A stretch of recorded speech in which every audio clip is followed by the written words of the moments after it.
సంవత్సరాలు ముఖ్యమంత్రిగా కొనసాగిన వ్యక్తి చంద్రబాబు నాయుడు. 1995లో తాను ముఖ్యమంత్రి అయినప్పుడు భారతదేశ ప్రధాని నేనే దేవగౌడను చేశాను, నేనే ఐక్య గుజరాత్ని చేశాను, నేనే వాజ్పేయిని ప్రధానమంత్రి చేశాను అని చెప్పి మీరందరూ చూశారు. ఈ ప్రాంత వాసులందరూ కూడా, రాయచోటి ప్రాంత వాసులు, లక్ష్మీ ప్రాంత వాసులు అందరూ కూడా 1995లో వెలుగొడుకు శంకుస్థాపన చేశాడు, బ్రహ్మసాగరానికి శంకుస్థాపన చేశాడు, సర్వరాజు శంకుస్థాపన చేశాడు. ఒక్క రూపాయి నిధులు ఇచ్చిన పాపారం పోలే. 96 ఎన్నికలు బై ఎలక్షన్ జరిగినాయి, 98 బై ఎలక్షన్ జరిగినాయి, మళ్ళీ టెంకాయ కొట్టాడు, మళ్ళా చేశాడు.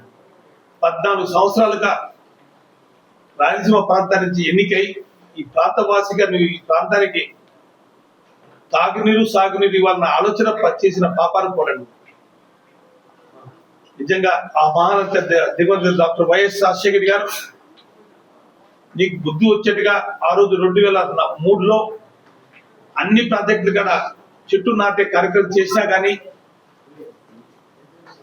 నీకు చలనం లేదు.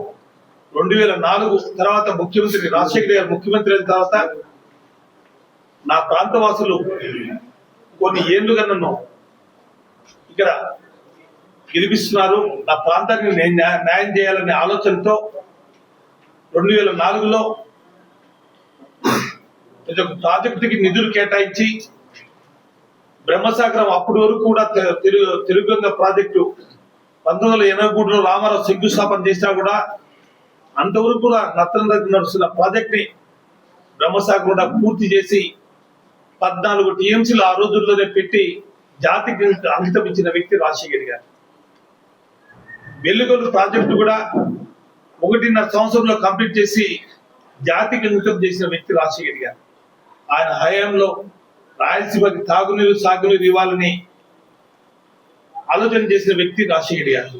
ఆయన అసెంబ్లీలో ముఖ్యమంత్రిగా ఉన్నప్పుడు తెలంగాణ వాసులు అందరూ కూడా కేవలం కడప జిల్లాకి రాయలసీమ జిల్లాకి నిధులు కేటాయిస్తున్నావు, నువ్వు ఆంధ్రప్రదేశ్ కి ముఖ్యమంత్రిగా రాయలసీమ ప్రాంతానికి ముఖ్యమంత్రి అయినప్పుడు ఎస్ నేను రాయలసీమ ప్రాంతానికి ముఖ్యమంత్రినే, నా ప్రాంత వాసులందరూ కూడా కరువు కాటుకలతో అల్లాడుతున్నారు, వాళ్ళకందరికీ కూడా తాగునీరు సాగునీరు ఇవ్వాలనే ఆలోచనతోనే నేను నిధులు ఇస్తున్నాను, నా ప్రాంత వాసులందరూ కూడా నన్ను ఓటమి లేని నాయకుడిలాగా నన్ను గెలిపిస్తున్నారు ఇంతవరకు అని చెప్పి ఆ రోజు ఆయన ఎన్నో అభివృద్ధి కార్యక్రమం చేస్తే 2009లో మళ్ళీ కాంగ్రెస్ పార్టీ అధికారంలోకి వచ్చిన తర్వాత మళ్ళీ కూడా ఆ ప్రాజెక్టులు ఎక్కడ పడినట్టు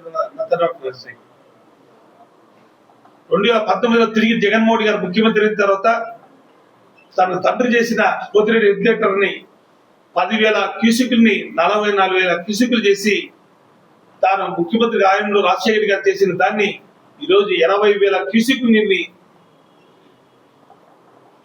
మన ప్రాంతానికి ఇవ్వాలని, శ్రీశైలంలో డెడ్ స్టోరేజ్ ఉన్నా కానీ ఆ ఫ్లో వచ్చినప్పుడు ఆ నీళ్ళని ఎత్తిపోత పద్ధతి కింద మన ప్రాంతానికి ఎక్కువ నీళ్లు తీసుకోవాలని ఆ పోతిరెడ్డి హెడ్లేటర్ని పని ప్రారంభిస్తే మళ్ళీ తిరిగి అధికారంలోకి వచ్చిన నువ్వు తెలంగాణ ముఖ్యమంత్రి రేవంత్ రెడ్డి గులుపాలు కొని నోటు కేసులో నీకు సాయం చేసిన వ్యక్తికి ముఖ్యమంత్రి అయితే ఈ రోజు పోతిరెడ్డి హెడ్లేటర్ని రాయలసీమ ప్రాంతానికి రావాల్సిన నీరుని ఆపు చేసే పని నువ్వు సహకరిస్తున్నావు అంటే రాయలసీమలకి ఎంత ద్రోహం చేస్తున్నావో నువ్వు ఆలోచన చేయాలి. ఇప్పటికైనా బుద్ధి తెచ్చుకొని ఈ ప్రాంత వాసులందరూ కూడా తాగునీరు సాగునీరు మీద ఆధారపడిన వాసులు నిన్న బడ్జెట్ లో కూడా అనంతపురికి 30,000 కోట్లు కేటాయిస్తున్నాను, హార్టికల్చర్ హబ్బుగా చేస్తారని కళ్ళబొల్లి మాటలు చెప్పే ప్రయత్నంగా మానుకో. ఇప్పటికైనా ప్రాంత వాసులందరూ కరువుతో అల్లాడుతున్నారు. గడిచిన 4 ఏళ్లలో అంతో ఇంత నీళ్లు వచ్చినాయి, ఫ్లో ఎక్కువ ఉన్నదన్న శ్రీశైలం నుంచి మనం అదనంగా నీళ్లు తీసుకొని ప్రతి ప్రాజెక్టులు కూడా నీళ్లు ఉంచుకోవడం జరిగింది. ఈ రోజు చూస్తే గండికోటలో కూడా మనము 26 టీఎంసీ నీళ్లు, వామిగడ్డలో సర్వరాజు ప్రాజెక్టులో బ్రహ్మసాగరంలో కూడా ఈ సంవత్సరం కూడా మనకి కరువు వచ్చినా కానీ అంత ఇంత నీళ్లు ఉన్నాయంటే ఆ మహానేత రాజశేఖర్ గారు చేసిన పుణ్యమే. ఇప్పటికైనా ఆలోచన చేసి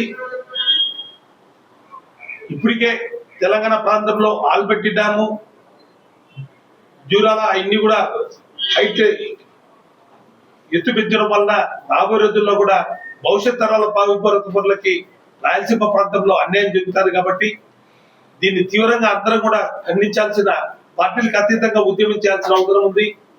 వైఎస్ఆర్ కాంగ్రెస్ పార్టీ రేపు 1వ తేదీన కడపలో 6 జిల్లాలకు ప్రాంతవాసులు కూడా, నెల్లూరు, ప్రకాశము, కృష్ణా జిల్లా నదీ పరివాహక ప్రాంతం ఉన్న రైతులు కూడా వచ్చి మద్దతు పెట్టుగా ఇస్తున్నాము. ఈ ప్రాంతవాసులు పార్టీలు చూడొద్దు, కులాలు చూడొద్దండి, మతాలు చూడొద్దండి. తెలుగుదేశం, సిపిఐ అందరూ కూడా మన భవిష్యత్ తరాల బాగుపడతల కోసం అందరూ ఉద్యమం చేసి ఈ రాయలసీమ ప్రాంతాన్ని ఏడాది కానికుండా తాగునీరు, సాగునీరు వచ్చే దానికి ఉద్యమం చేసేట్టుగా కార్యాచరణ చేస్తున్నాం. అందరూ కూడా విరివిరిగా పాల్గొని జయప్రదం చేసి మన హక్కులు సాధించేంత వరకు కూడా మనం పోరాటం చేసేదానికి తరలి రావాలని కూడా అందరికీ పిలుపుస్తున్నాం.